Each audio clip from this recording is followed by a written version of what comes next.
اپنی زندگی میں، خاص طور پہ اپنے کیریئر میں ہم کس طرح سے ترقی حاصل کر سکتے ہیں، کس طرح سے گروتھ حاصل کر سکتے ہیں۔ گروتھ کو ایکسپلین کرنے سے پہلے میں اس پہ بات کرنا چاہوں گا کہ گروتھ کب نہیں ہوتی،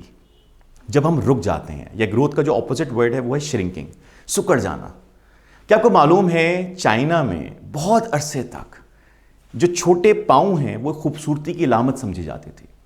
اور اس کے لیے کیا کرتے تھے کہ جب بچیاں 4 سے 9 سال کے درمیان ہوتی تھیں تو ان کو شوز پہنا دیے جاتے تھے جن کو لوٹس شوز کہتے تھے، تاکہ بچیوں کے جو پاؤں ہیں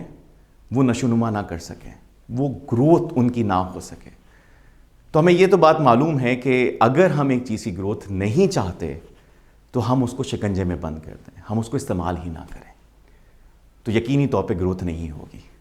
شاید تبھی علامہ اقبال نے کہا کہ تو بچا بچا کے نہ رکھ اسے کہ تیرا آئینہ ہے وہ آئینہ، کہ شکستہ ہو تو عزیز تر ہے نگاہ آئینہ ساز میں۔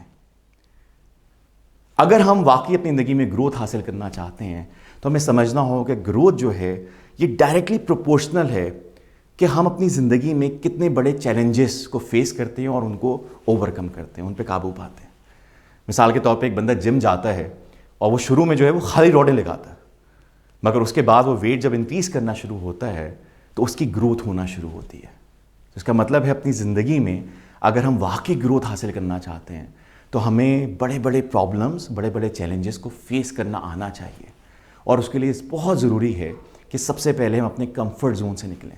جو ہم نے اپنے ٹیلنٹ کو بچا بچا کے رکھا ہوا ہے ہم اس کا استعمال کرنا شروع کریں، چاہے ہمیں چوٹ بھی لگے گی، یقینی طور پہ ہم گرو کر رہے ہوں گے۔